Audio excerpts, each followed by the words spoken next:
I walked in the door at 5:30 p.m. and heard my wife Devon in the kitchen. It was unusual, but nice, because she rarely comes home before 6. I heard her humming softly as I walked in and walked up behind her. She breaks away, turns around, and says with an angry look, "Alec, leave me alone. Can't you see what I'm cooking? Go upstairs and get yourself tidied up. We have guests for dinner." I couldn't believe my ears. My wife came home early for the first time in 2 years, invited guests, and didn't even tell me about it, and also doesn't want me to show her any affection. "Devon, what the hell is going on?" I ask, sincerely surprised by her behavior, which is extremely uncharacteristic of her. "You came home early, invited guests, and didn't even consult me, or at least not warn me, and then you push away my caresses and come at me again. I came home early to cook. I don't have to ask permission to invite guests to dinner at my house." Her attitude and mannerisms haven't changed one bit. "No permission, but show a little respect to your husband, yes. Besides, this is our house, and I also have rights regarding guests. Maybe I've had a really bad day, and I just want some peace and quiet. I thank God for a loving and understanding wife who respects me and cares about my feelings. Hell, I don't need to know who you're going to invite to our doorstep today, because it would be too much for such an empathic and caring wife," I said with sarcasm dripping with every word as I went upstairs to shower. "I'm Alec Dwyer, 36, and my wife Devon, 35. I'm an independent marketing consultant helping develop and implement marketing strategies for local small and large businesses. Devon is an attorney at Stark, Evans & Doan, a local law firm that specializes in contract law and has a small criminal and civil law practice. She practices contract law. Professionally, we work with some of the same clients for different reasons and rarely cross paths during work hours unless we are in the same offices, which has happened once or twice. While I enjoy the relaxing jets of water, the shower isn't the only thing steaming. What's her problem? I think to myself as the hot water flows down my body. I just showed her a little love and affection, and she's all over me. I'm not aware of any problems between us lately, and this is the first time she's acted so. Cold and distant. Coming out of the shower, I take a towel and begin to dry myself. I hear voices from the living room, and I assume that at our dinner the guests are already here. I hope Bethany isn't one of them. Bethany meet paralegal at Devon. We're like oil and water together, but Devon is constantly trying to smooth us over socially. If Bethany is here, it's going to be a long and stressful evening. As I walk down the stairs, I hear Bethany's voice, which to me is like the sound of nails on a chalkboard. I hear her talking to a man, so I stop at the top of the stairs to listen a little to find out who the secret guest is today. I hear Bethany say, "Don't worry, Lorenzo, Devon will sort everything out, and you'll be living here by the end of the evening. I know she wants you to move out, plus she needs a break from that bastard of a husband." This bitch continues, "I work to make her see in him what I see a loser, and she is ready to take you into the house, and then everything depends on you." Now I can hear this guy Lorenzo saying, "Don't worry, Bethany, I'm flirting more every day. Once I move in, it will only be a matter of time before I replace her husband in her bed and heart." I can imagine the smug look on his face as he continues, "Dude, when you go for someone, you go all out. I never want to get on your bad side. Why do you hate Devon's husband so much?" I just don't love him, and he doesn't love me, and most importantly, he doesn't deserve a woman like Devon. I will never understand what she saw in him. This is where you come into play. The sooner you seduce her, the sooner I'll get rid of Alec, and the better it will be for Devon. And then I'll use my magic to win her over, and I'll have her in my bed in no time. So enjoy it while you have the chance. Stunned, I turn around and head back to the bedroom. I need to think and collect my thoughts, and most importantly, try to come up with a plan to stop this before it goes too far. Sitting on the bed, head in hands, I think, how could Devon fall for this? She's a smart woman, a damn lawyer. I was loving and supportive of her and her career. Apart from the usual arguments that married couples have from time to time, we haven't had any major problems, so why? Now she plans to move this bastard into our house. while he crawls like a snake, intending to seduce my wife and destroy my marriage. The question is, how far has Devon come? Perhaps it's too late and I've already lost her. This would explain her hostility towards me. How long has that bitch Bethany been working on my wife? An even bigger question is why. There must be more than just mutual dislike. I know stories where the husband wants him cuckolded and enjoys watching his wife make or share love with another man. It's definitely not for me. I take commitment and my wedding vows seriously, so there's no way I'm going to let that bastard take my place in Devon's bed or her heart, even if my marriage is over. And this bitch will definitely never touch her. It really hurt me that she took that man-hating bitch Bethany at her word, without even trying to discuss with me whatever she thought I had done to try to sort out the issues. Until now, we have always respected each other and talked about everything that concerned us and our marriage. I feel betrayed, like I've already been cheated on. I thought we had a real deep connection and a stronger marriage than that. Lost in thought, I did not notice how Devon entered the room and how long she stood looking at me with eyes full of hatred. "Alec, why are you just sitting here? Our guests are already here. It would be nice if you got off your ass and entertained them while I finished cooking." She clearly made it clear that she was unhappy with me. "Sorry, Dev," my affectionate name for her. "I'm on my way. Who should I entertain?" If you really care to know, this is Bethany and a new colleague. His name is Lorenzo. He just graduated from law school and is working as an intern until he passes his exam, and don't call me Dev, was her sharp answer, after which she abruptly left the room. As I walked down the stairs, I wasn't looking forward to the next few hours with joy, especially knowing what the plan really was for that evening. "Hey Bethany, who's your friend?" "Hi Alec, I'd like you to meet Lorenzo Caruso. He works in the office with me." "Hi Lorenzo, nice to meet you," I said without much conviction. "Alec, yes, you are lucky. Dev is a beautiful woman." "Dev, are you serious?" The smug look on his face shows how little respect he has for me and my marriage. "Anyone want a drink?" Bethany spoke first. "Yes, you know my favorite drink, and Lorenzo will have the same." Her usual drink is white wine. I walked into the kitchen to get Devon her drink, but when she saw it was me, she said, "Put it on the table, sharp." "Devon, what's your problem with me? I'm trying to be polite, but all you do is yell at me. What's going on?" "It's just a big deal at work. I'm nervous, so maybe you could give me some space." "If you're so damn nervous, then why did you invite these two to dinner?" The anger was evident in my voice, and I had finally had enough of being a doormat.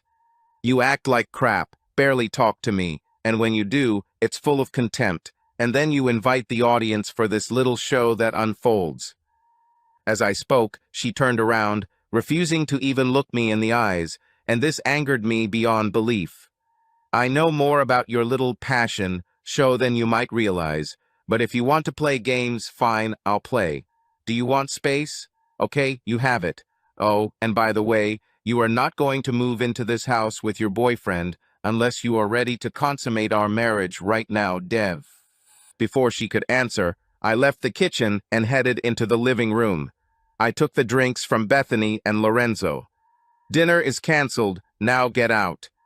There was complete surprise on their faces, and before Bethany could say anything, I said, "The door is over there."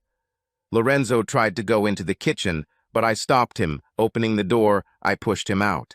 I turned around to see Bethany getting ready to hit me. I moved my face closer to her and said, "Bethany, I never want to see you again. If Devon sees you, it will mean our marriage is over, and I will blame you for it, and believe me, you and your lover will pay for it. Now get out of here." She screamed something while I closed the door on her and locked it. I returned to the kitchen to find Devon sitting at the table, crying.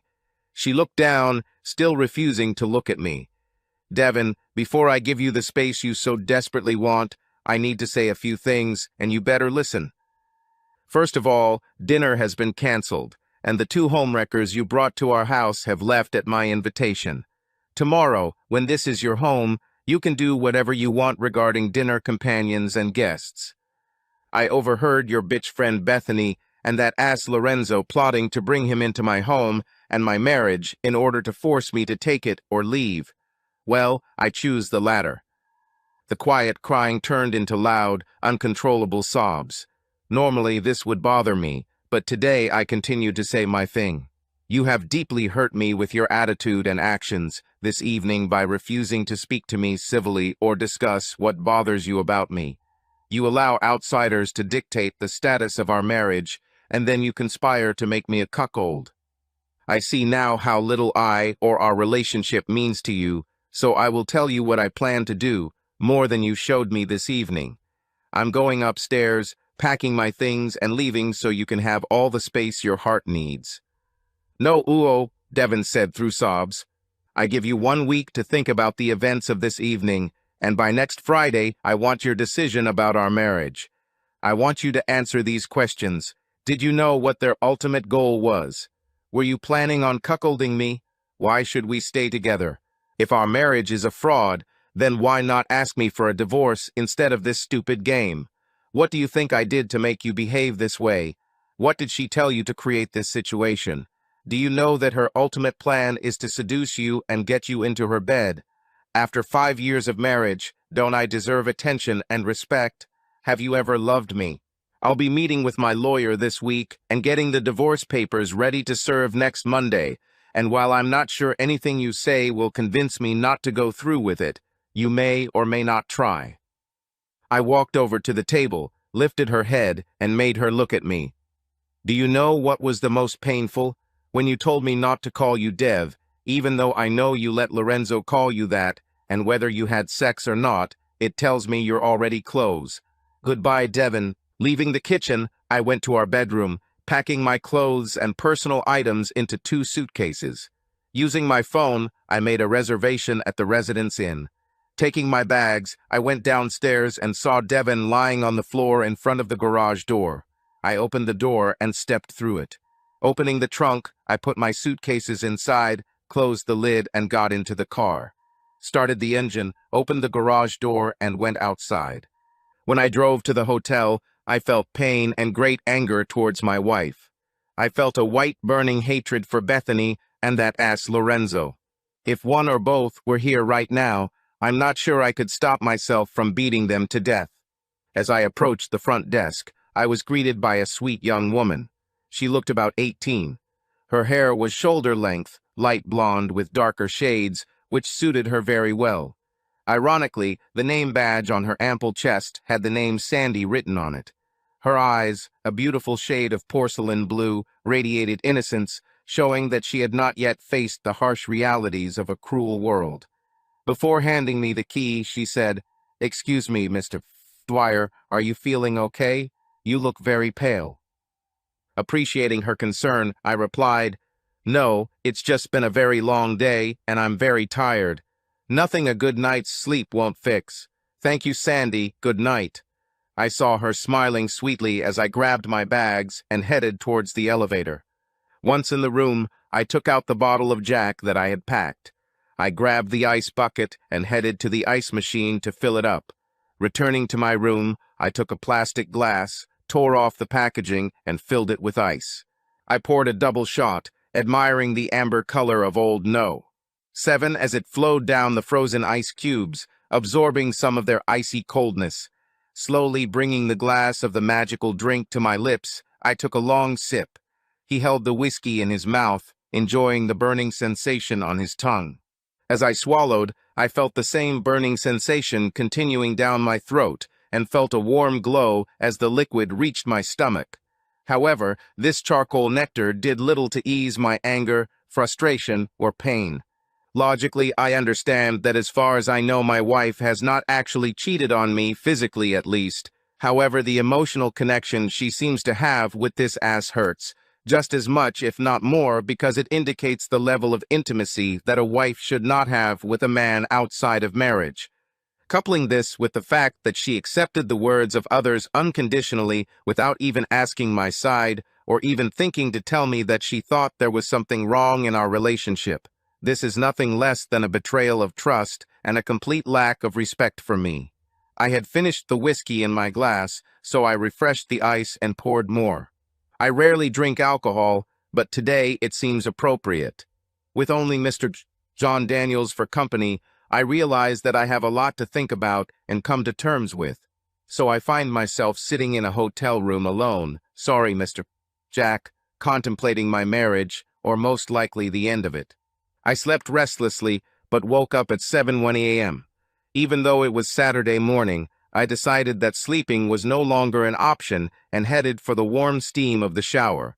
I took advantage of the seemingly endless hot water and emerged 20 minutes later with skin like a prune but feeling refreshed. I dressed in casual clothes and went to a nearby pancake shop for coffee and breakfast. On a typical Saturday, we go grocery shopping, run errands, I mow the lawn, and run through my chore list while Dev does laundry and cleans the house. I decided to take care of business, so I headed to the office. On the way, I stopped at our local coffee shop for takeout coffee and saw Devon and Bethany sitting there having a serious conversation. I tried to pay for my coffee before any of them noticed me, but unfortunately I was too late as Bethany looked my way. She turned to Devon, saying, "Oh, devil, here comes the bastard." She was loud enough to attract the attention of everyone in the cafe. I felt bile rise in my throat and stepped towards them. "Hey, you man-hating, home-wrecking bitch. I thought I saw your broom parked outside. Devon, I hope you don't let her continue to influence your decisions, because if she does, just tell me and I'll file the paperwork on Monday and get it to you on Wednesday. In fact, if there is any hope for our marriage, you better seriously consider moving away from Bethany forever. Our marriage is on the rocks, and she is the Grim Reaper who will kill him completely. It's completely up to you, so let me know. If not, see you on Friday. Oh, and by the way, before you add anything useless, screw you, Bethany." Enjoying their shocked faces, I turned around and left. After meeting Devon and Bethany, I didn't want to go to the office anymore. So I took out my phone and started looking for weekend events in our city. I discovered that Grant Park hosts a seafood festival where many local restaurants compete and offer a variety of seafood dishes for a $1.50 entry fee. I love seafood, so I decided to go to the park and enjoy the food. As I drove to the park, I wondered if Devon really wanted to save our marriage, or if she was happy with the arrangements Bethany had made. I felt like a pawn, and it made me angry.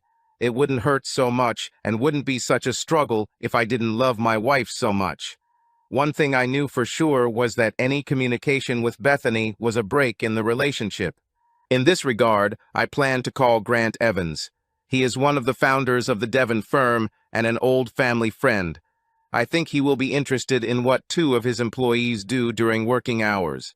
Knowing Grant as I do, the bitch and the ass will soon be living on handouts. As I parked, the aroma of fresh seafood cooked to perfection filled the air. While I waited to pay the entrance fee, I decided to watch my house for a few hours tomorrow and see what Devon was up to. If a donkey appears or is already there, my marriage is over. If a bitch appears, then everything will be in question, since I have already expressed my wishes for Bethany. I learned that the event was to benefit veterans, and the elderly man selling tickets turned out to be a Korean War veteran. As I collected my ticket, I thanked him for his service and sacrifice before heading towards the enticing aromas filling the air. I grabbed a bowl of lobster bisque and a lobster roll and found a seat. While I was enjoying the delicious meal, I saw the donkey and Bethany walking past the tent I was sitting under. I wondered if Devon was nearby. He quickly finished his bisque, not having had time to enjoy it, took a lobster roll and followed them. I saw them about 50 meters ahead. They were taking steamed mussels. Then, out of nowhere, I saw Devon appearing around the corner. I watched as the donkey tried to hug and kiss her, but Devon pushed him away and started talking to him with annoyance in her voice, which was a good sign. However, I couldn't help but think she was there for Bethany's advice, which is not a good sign. I followed them, trying to remain unnoticed. Hey, I'm in marketing, not covert surveillance. Donkey continued to work on Devon as she continued to push him away. As I watched them, enjoying the celebration but almost forgetting all the delicious aromas around me, I thought, okay, honey, I continued to watch them eat and talk among themselves for a while. Devon then apologized, hugged Bethany, ignored the donkey's request to do the same, and left. I went to the Ragin kiosk. Cajun for a portion of shrimp etude to take to your room for dinner. On the way, I stopped at a store and bought bread and beer to wash down my dinner. Returning to my room, I began to rethink the events of the day. Apparently, Devon ignored my warning about the donkey and Bethany, but she also rejected his attempts to show her any affection. Then it occurred to me that perhaps one of them, or all three of them, had seen me, and what I was watching was just a show for my benefit. If so, tomorrow's actions will be fruitful. I decided to call my friend Phil, who works as a private investigator, saying that I needed to borrow some equipment. He showed up 45 minutes later, and I let him in. I told him about my situation, and he showed me how to use a camera with a lens and how and where to place the micro cameras and recording device so that they would not be visible. Alec, I'm sorry this is happening to you, friend. I hope she doesn't fall for their crap. Phil is one of my old friends, and his concern were genuine. Thank you, brother. I hope no. I told him. Do me a favor and keep a close eye on the equipment as it costs about $10,000 to replace. Good luck and keep me posted. If you need my help professionally, just tell me. With that, Phil left, and I felt hungry, so I took my dinner out of the fridge and heated up the shrimpitude in the microwave. Suddenly, the room was filled with such tempting aromas. I took a piece of bread and spread butter on it. I grabbed a beer from the fridge and sat down to enjoy my dinner. After dinner, I watched silent TV and decided to go to bed early, as I wanted to be near the house early in the morning to watch what was happening. As I drifted off to sleep, I wondered if tomorrow would be the day my marriage collapsed. I woke up at 5 a.m., quickly showered, got dressed, and got into the car. Stopped at a fast food place for a quick breakfast and coffee before parking on my street, where I could watch the house without being seen. Around 9 a.m., I saw the garage door open and Devon drove out into the street. I followed her, trying not to be seen in her mirrors. She was heading towards Bethany's house. As soon as we left our area, I saw him stand up. It was a donkey. He sat close to Devon. I arrived at Bethany's house and saw them kiss before getting out of the car and walking hand in hand to Bethany's apartment. For the first time, tears began to flow as I was overcome with pain and overcome with enormous anger, pain and disappointment as I watched my marriage end. Bracing myself, I remembered the camera I'd borrowed from Phil and pulled it out while I waited.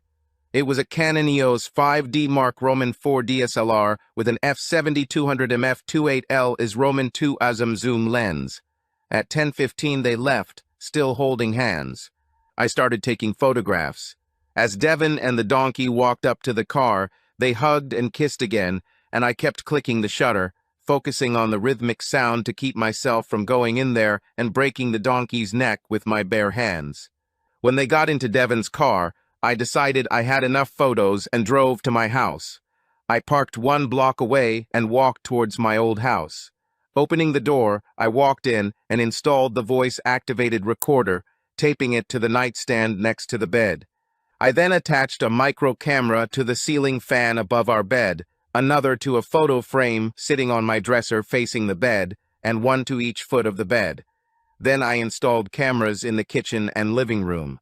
I opened my laptop, and the program I downloaded the day before allowed me to access the live cameras and record video. I checked the cameras and found that the placement of 2 of them needed to be slightly adjusted. I made the changes, did a final check, and it was done. Closing my laptop, I left the house and returned to the car before Devon returned. At 1 o'clock in the afternoon, Devon's car pulled up to the entrance. I could only see her, but I was sure that the donkey was lying down so that the neighbors would not notice him or ask questions. I activated the program and started watching the live feed, and sure enough, Devon and the donkey walked in from the garage, and I pressed the record button. As soon as they entered the house, the donkey tried to hug Devon, but she pushed him away. "Lorenzo, I told you that I'm married, and I'm not going to cheat on my husband, so stop it." Devon practically screamed at him. Donkey replied, "Come on, Dev, I know you were on a roll yesterday before you came home. I know you want it, said the donkey. Stop, Lorenzo. Yesterday I drank a little wine and lost my guard under the sun.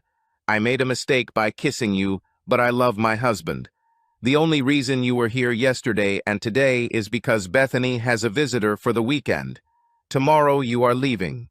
Either go back to Bethany's, to the hotel, or find another place. I don't care. Suddenly, the situation worsened. This ass forced himself on my wife.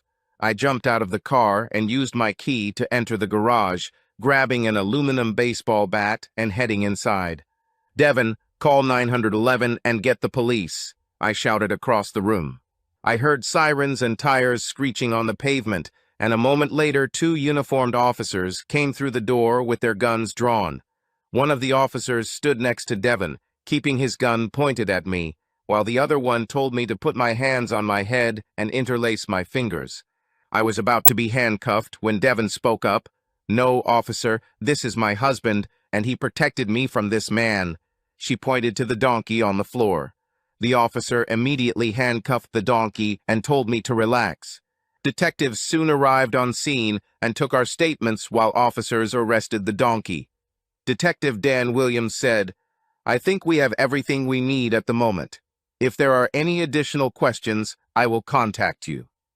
Detective Chris Cagney, a woman, took Devon to the hospital to take photographs, collect evidence, and conduct an examination. A couple of hours later, Detective Cagney returned Devon home. As soon as she entered, she rushed to me, hugging me and sobbing heavily. "Alec, forgive me. Please forgive me." I hugged her and said, "It's okay, honey. He didn't have time to harm you. Let's eat, and then you can take a relaxing bath, and we'll talk about everything tomorrow." I went to the kitchen and made us sandwiches and soup. While Devon finished eating, I went to the bathroom and filled the hot tub, laid out her nightie and a clean towel. As I was finishing, Devon came into the bedroom. I came out of the bathroom and saw that she looked lost and depressed. "Honey, your bath is ready, bubbles and all." I looked into her eyes and saw pain and humiliation.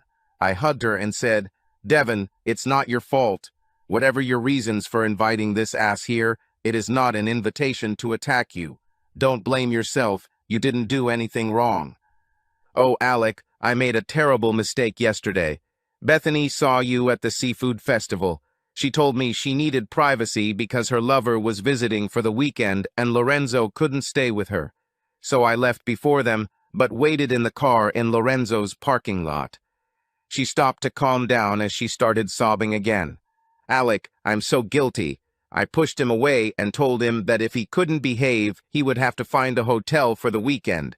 He promised to behave and indeed behaved yesterday. And then you know the rest. By the way, how did you get here so quickly?" "Well, I saw all of you at the festival while I was eating. I saw you talking and laughing with that bitch and donkey. Given your behavior on Friday and my statement about how I felt about their plans and my opinion of you, I was seething with anger all night. I decided to go home this morning to see what was going on. When you left the parking lot on Saturday, I thought you were alone, but now I know you're not. This morning I sat in my car watching the live feed from the security cameras I installed on Monday. I watched, and when I saw him attacking you, I rushed inside. Next thing you know what happened." Pushing away from me, she said, "Were you spying on me?" "Yes. The hours spent in the hotel room alone with my thoughts and wrestling with the question of your motives for Friday's events, as well as seeing the 3 of you, pushed me over the edge. I wanted and needed to know if our marriage was worth saving or if I should file for divorce. So yes, I stopped spying on you today. Devon, I wish I could apologize for this, but I can't. If I weren't there then." Devon rushed to me, hugged me, and kissed me. Looking into her eyes, I saw only love and tenderness. Dev, my Dev, is back. While she was in the bath, I returned to the kitchen and brought her a glass of Chardonnay, then left her so she could relax and enjoy the bath. An hour later, I heard her coming down the stairs, so I went out into the living room. She was in her white terry robe, and the golden rays of the setting sun coming through the window illuminated her descent. She had an aura like an angel descending from heaven. Looking into my eyes with the sweetest smile I've ever seen, she walked towards me. I told her that she is a beautiful goddess. Dev, I love you so much, I never want to lose you. She came up to me and whispered in my ear, "Forgive me, Alec, for Friday, for everything. I love you and plan to show you how much. First, I intend to sue Lorenzo. Even if he somehow gets out of it, his legal career is over. Also, I plan to meet with the partners on Tuesday, and Bethany will be fired as soon as I tell them the whole dirty story. If they don't fire her, I will resign immediately. Either way, she and I are no longer friends. I never want to see her again. Take me to bed and make love to me. Please, Alec, I need it." We spent the rest of the night and most of Monday in bed. I won't go into details, but even a gravedigger couldn't wipe the smile off my face. On Tuesday, I was still smiling. However, Devon did not smile when meeting John Stark, James Evans, and William Doan, the founders of the company. During the meeting, she informed them about what Lorenzo wanted to do while being a guest in our house and his subsequent arrest. She told them about Bethany's role in setting her up with Lorenzo and supporting his attempts to seduce her in order to destroy our marriage, hoping to win her and become her mistress. Devon walked into the house with a smile wider than the Grand Canyon. "Alec, I have great news. The partners fired Bethany and escorted her out of the office with security and plan to ensure that she never works in a law office again, at least in this region. They are also filing a motion with the bar to revoke Lorenzo's license." I spoke with Kylie McManus from our criminal division and told her about the case against Lorenzo. She said the case was pretty solid, and with my testimony and, sorry, yours too, there was a good chance he would be convicted and get a serious prison sentence. "Don't worry, Dev. I will support you, and there is no need to apologize." Bill Simmons will testify that I was with him all day at a seafood festival where I drank too much to go, so he took me to his house where I spent the night, leaving Sunday morning. So don't worry about my testimony, the donkey will pay.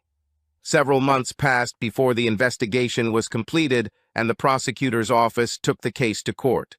John Stark personally made sure he was denied bail, so the donkey spent the entire time in the county jail. We gave our testimony under oath before the judge and jury. The defense tried to argue that everything was consensual, and it was only when I intervened that Devon began screaming about violence. Devon was again brought in for questioning. To refute the defense's allegations, I think the fear and pain in her eyes influenced the jury. Donkey was found guilty, and again, thanks to Stark's influence, the judge sentenced him to the maximum sentence of 7 to 10 years, with a mandatory minimum of 5 years before the possibility of parole.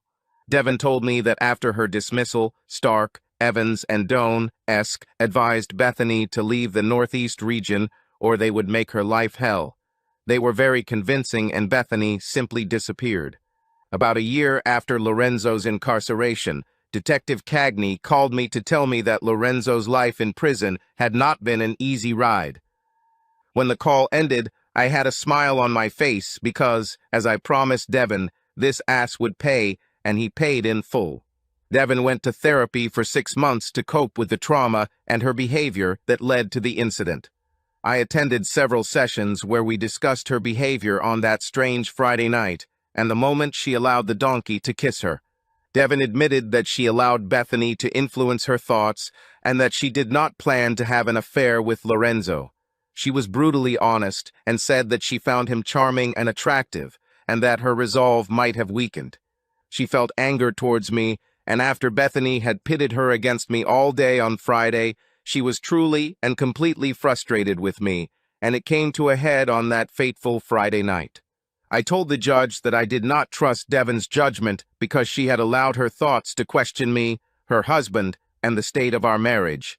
It took time, but we are back to being a loving and united couple where communication is key. As I reflected on the events of the past few months, I realized that everything that happened ultimately made our marriage stronger, although I do not recommend it as a method for strengthening the relationship. I hear the doorbell ring, which means the guests are starting to arrive. We're having a gender reveal party. That's right, I'm going to become a father. With a smile on my face and a little fear in my eyes, I head inside to find out if we are going to have a son or daughter. In any case, the main thing is that the child is healthy, and we will do everything possible to make him happy. The future looks really bright. Subscribe to our channel so that your love doesn't cheat on you, and go ahead and listen to the next story, because this story is nothing compared to the next one. If you're under 18, don't even think click to the next one.